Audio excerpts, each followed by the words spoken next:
Good morning, everybody. It's Elizabeth Cronnice McLaughlin. It's the 16th of September, 2019. This has been a hell of a weekend, just an absolute crazy weekend. And I have a really long list of things to talk about today. We've got a mountain of stuff to cover. Before we get to that, I just want to mention really quickly that we are going to have a funky broadcast schedule this week because I'm traveling for the day job. So I'll mention this again at the end of the broadcast, but I just want everyone to be aware that we will be broadcasting at strange times. Wednesday, Thursday, and Friday, if at all. I think there's going to be a broadcast on Thursday. It might be really early in the morning, California time, but I'm going to be zipping around on a very quick trip to a number of locations. And so you all should just stay tuned to the Patreon feed because I will let you all know when we are broadcasting. And I'll let you all know when the broadcast is coming and any updates on scheduling and the like. Okay. Wow, I just don't even know. I'm looking at this list of notes I have, and I'm just sort of in this place of like not really even knowing where to start today because it's just so crazy. So I guess where we should probably start is with Kavanaugh, because as many of you know, there was an article that dropped this weekend, and it relates to the new book that's coming out by Jodi Kantor called She Said, where apparently there was an investigation done by New York Times reporters, of whom Jodi Kantor is one, that found confirmation for the claims of Debbie Ramirez against Kavanaugh that had been raised in his confirmation proceedings, and also uncovered a brand new claim of sexual assault that had not been reported previously. And as with any instance like this profoundly ripped the scab off the wound of the Kavanaugh nomination that many of us have never recovered from, frankly, and that our legal system will not recover from unless something changes. And so we had a bunch of questions about these new allegations. You know, I myself was really, it's funny. I just woke up yesterday morning completely enraged. And it was one of those moments of remembering what it felt like a year ago, remembering what it felt like during the nomination process and how painful it was and how much suspicion there was. You all remember this when Jeff Flake refused to vote to confirm him pending an investigation, and they delayed for a week. And there was no new information revealed. There was a lot of suspicion that the FBI had not done their job. Now there's big questions pending about whether or not there were instructions directly from the White House to not investigate the allegations against Kavanaugh with regard to Debbie Ramirez or anyone else.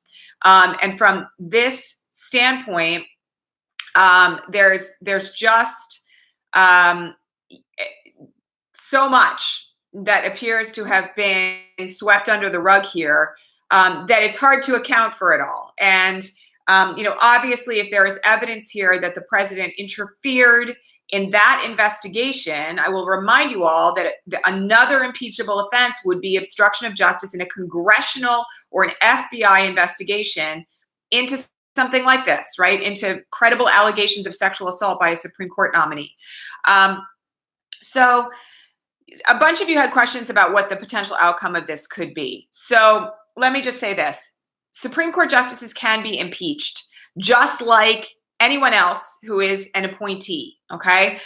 So there could be an impeachment proceeding here. Articles of impeachment could be filed against him. There are quite a number of Democratic presidential candidates who called for the impeachment of Kavanaugh over the weekend. That process would go exactly the same as it would go for the president, meaning articles of impeachment would be filed in House Judiciary. They would be voted to the floor of the House. They would then have to be voted on by a majority of the House. Then that would proceed to trial in the Senate. The removal of Kavanaugh would have to result from a 2/3 vote inside the Senate. Now, let me just say this. It is quite possible, assuming that we win in 2020 and we flip the Senate, that Kavanaugh could be impeached for perjury and other high crimes and misdemeanors, including potentially sexual assault. So that in and of itself is yet another good reason to be fighting like hell to flip the Senate and the presidency next year. It is not unheard of that a Supreme Court justice can be impeached. It has happened before in history. I think that it's a long shot, but it's not impossible. I don't think it's going to happen now. But let me just say this. It could happen again in the future. I mean, it could happen in the future. If we flip the Senate, we flip the presidency, Kavanaugh could be impeached. Some of you also asked about an indictment against him. Could he be indicted for lying to Congress? The answer to that is yes, but it would have to be prosecuted by a federal prosecutor, by the U.S. Attorney for the District of Columbia, who is under the direct control of Attorney General Bill Barr. So, once again, we're in a situation where we can't legitimately change it unless and until the executive branch turns over, there's a new attorney general and a new, presumably blue Senate. And so again, it's a situation where we need to continue to fight like hell. But let me just say this. He can be impeached at any time for this. He can be impeached for lying to Congress next year, 2021. And so, the good news about that is that assuming that we all do all the good work that we know we need to do heading into the 2020 election, he could be removed. And that would be a huge win, frankly. So, I personally, would love to see him off the bench. I tweeted out about this on Saturday afternoon that, he could be impeached and we could nominate Merrick Garland or someone even better, because Merrick Garland was a moderate nominee, for purposes of that seat on the Supreme Court. I will just add, because some of you have asked me this question, the likelihood of Neil Gorsuch being impeached is very slim because we do not have any evidence against Neil Gorsuch that parallels anything anywhere near what we have on Brett Kavanaugh, right? And that's leaving aside everything that we don't know right now about Brett Kavanaugh's utterly bizarre financial circumstances, this enormous debt that was paid off, this credit card debt that was paid off, the mortgage that was paid off on his house. There are some very shady financial circumstances surrounding Brett Kavanaugh of which we are no longer, or not yet rather, aware.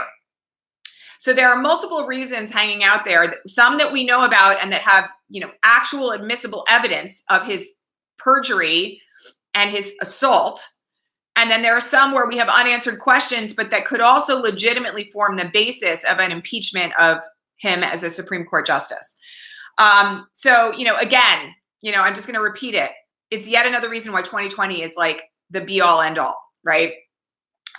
We could really limit the damage that Kavanaugh could do on the court if he was impeached within the next 18 months.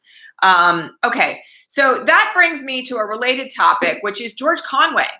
So there was a very interesting post over the weekend by a GOP operative, a former GOP operative, that implicated Conway in getting Kavanaugh nominated to the Supreme Court. She claimed, this is Sherry Jacobus, she claimed that she was in a meeting that George Conway was in concerning Justice Kennedy's resignation and the potential nomination of Kavanaugh to the Supreme Court. Now, I will remind you all, the Federalist Society, which is a very right-wing legal organization. Ironically enough, it's just funny how all these things come together sometimes. When I was in law school, I routinely wrote columns for our law school newspaper. And the guy who wrote against me all the time, who literally would write op-ed columns for the GW Law School newspaper against me, was a member of the Federalist Society, a hardcore member of the Federalist Society. They are an ultra-conservative, constitutional, a literist constitutional organization that has put up all the nominees that Trump has made to the federal bench. So they are very, very conservative, strict interpretation of the Constitution, no room for things like rights to privacy or abortion rights or anything else. They were instrumental in getting Kavanaugh nominated. George Conway is a member of the Federalist Society. So this has raised all sorts of questions about the role that George Conway is playing now in public discourse as a critic of Trump, right? Because if he was truly involved in the efforts to get Kavanaugh on the bench, that raises some serious questions about his allegiances. And it also raises very serious questions about his role in potential corruption, given what we know about or don't know, as we've already talked about on this broadcast, about Kavanaugh's finances. And there are big questions hanging out there about why Kennedy resigned when he did. There's that famous moment where he walks away from the podium with Donald Trump and Trump says something to him. And the look on he stops dead in his tracks with a look of horror and shock on his face and turns to face the president. We still don't know what that's about. There's just a series of things surrounding Kennedy's resignation, not to mention that Kennedy's son worked at Deutsche Bank. He was a banker for Trump for a while. There's just layers here of information that we don't know about. And if George Conway was indeed participatory in this, then he's at bare minimum complicit in getting Kavanaugh nominated to the bench. And a lot of us, this is well and good, have raised serious questions. We've done whole broadcasts about this, by the way, in the last couple of years, about what George Conway is really up to, right? I mean, I've been directly asked, what's the story with the Conway's marriage? Like I have any inside information, right? Like I don't, okay? There's lots of explanations for this like divergence between the two of them that could be explained away by anything from marital strife to who knows what. Strange bedfellows, right? But there's a lot to question in the allegation that was made over this weekend. Now, George Conway did tweet out instantly, "You're a liar, and I have no idea who you are." He obviously knows who she is, but he has disclaimed what she has claimed with regard to him being present in these meetings about getting Kavanaugh put onto the bench. These will continue to be open questions, I guess is all there is to say. But I do think, and this is one thing that, we all have to be wary of, even in the battle of trying to take down Trump and get him impeached and get him removed from office in 2020, if that's the necessary means, we all have to be wary of the never Trump contingency, because a lot of them, including Joe Walsh, have been profoundly racist, bordering on alt-right or legit alt-right for quite some time. And remember, George Conway was offered a job in Trump's administration. That didn't happen because everybody didn't understand his loyalties. His loyalties at that time were to the Republican Party and to very right-wing positions. We don't see George Conway, by the way, condemn the immigration policies of this administration. We have not seen George Conway condemn the actions of Brett Kavanaugh in his nomination. Right? So we have to at least understand from what we're seeing right now that his positions are obviously very, very conservative. And while he may be opposed to having a president with narcissistic personality disorder in the White House, that doesn't mean that he's on our side. And so, these questions will continue to be open. They will continue to be raised. And the issue from here on out is, when are we going to know what's really behind them? And that's a really big question. There are certainly people out there who have raised, by the way, the possibility that famous op-ed of from We're Inside and We're the Resistance Inside the White House might have been co-authored by the Conways. So who knows? And, what I will say is that, anybody who was instrumental in getting Kavanaugh nominated to the bench, in ignoring the allegations of Christine Blasey Ford and others, in overriding an FBI investigation, in potentially buying a Supreme Court seat by paying off his debts. Anyone involved in any of that deserves to be investigated and prosecuted if they've committed a crime. And so, again, we will have to wait and see what comes of it. But that's the background on what broke on Conway over the weekend. Okay. Adam Schiff issued a very strange letter on Friday concerning a whistleblower out of the Director of National Intelligence, out of the DNI's office. It is a very strange letter concerning a prior request that was made to get access to a whistleblower's report that the acting DNI has now denied without any basis for denying it. The implications of this whistleblower report, without us actually seeing it in public, are that there has been a very serious breach of national intelligence, probably by the president or a senior official in the White House. And again, we do not know the details of this, but the fact that the acting DNI is withholding this report from Congress when there is an admission that the whistleblower properly filed the report is raising very serious questions, not only about the independence of the DNI, the acting DNI, but also about the nature of the allegations that it prompted this whistleblower to come forward. You add to this that there is some speculation about various resignations inside the Director of National Intelligence's office around the time that this whistleblower complaint was filed that seemed to indicate that, there may have been resignations as a result of these breaches of national intelligence or breach of national intelligence that is contained in this whistleblower report. And it raises very serious prospects. I will just add, we do not know yet whether or not there is a commitment, rather a connection between the withdrawal of that CIA spy from Russia and this particular allegation. We do not know the answer to that. The timing of these two things in close order is a little bit weird. And again, I don't want to speculate that they are related, but it seems pretty clear from the implications of Schiff's letter, which is unprecedented, I guess is the way to put it. The way that letter is worded is unprecedented. There seems to be an implication that the president himself may be the subject of this particular whistleblower complaint that related to our national security. And so again, this is a developing and breaking story with some very serious implications attached to it. And hopefully Schiff will get what he wants. He does, of course, have subpoena power should he seek to subpoena. But again, they've been defying subpoenas. There may be a court challenge. My hope, of course, with all of this is that there will be rapid movement on this, very rapid movement on this, not these long delays like what we've seen in House Judiciary. If there is truly an implication here that the president or someone very senior in the executive branch has engaged in a violation of national security so severe that a whistleblower had to file a report about it, we need to know that immediately. And the person who's involved either needs to be impeached or removed. So again, that was another little bit of breaking news over the weekend. Very serious, very high drama, lots to be concerned about there. All right. Then we are facing this implication of potential war with Iran, which all of us thought last week we had escaped when John Bolton resigned, because he, of course, has been a hawk with jonesing to go to war with Iran for as long as he's been in the public sphere. There is this situation, you all will remember, we did not talk about this at great length on the broadcast last week, but where a Saudi refinery, which processes an enormous amount of crude oil, was attacked from the air by a drone.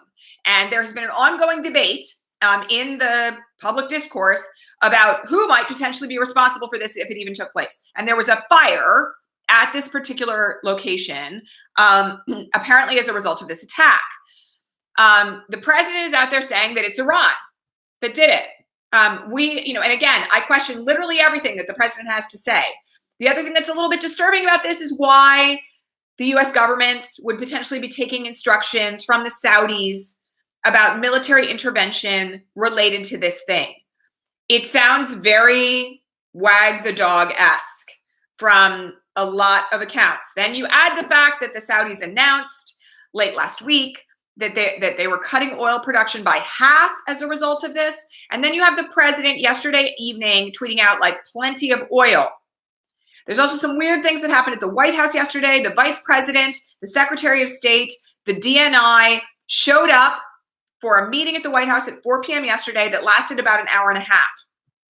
Very odd for a president who likes to golf every weekend to be holding a meeting with the vice president, the secretary of state, and the DNI on a Sunday afternoon, right before he tweets out plenty of oil. So a couple of you asked me this morning, should we be ramping up for war? Well, here's the thing I have to say about that. There have been so many instances in this administration already where we thought we were on the brink of war, like going back to North Korea, potentially bombing the west coast of the United States back in 2017, and nothing emerged from that, okay? Is this situation precarious? Does it sound like the president is looking for a way to start a war? Yes, it does. How does that intersect with impeachment is the next question that many of you have asked this morning. So let me just say this. Impeachment doesn't stop the president from doing anything. A war doesn't stop the president from being impeached. The unfortunate state of affairs is that the president can do what he's going to do, even if he's under impeachment, as long as he is still in office. And I guess the good news, maybe, I mean, I don't have a lot of hope in Pelosi right now, pressing this forward, but who knows what Jerry Nadler might do.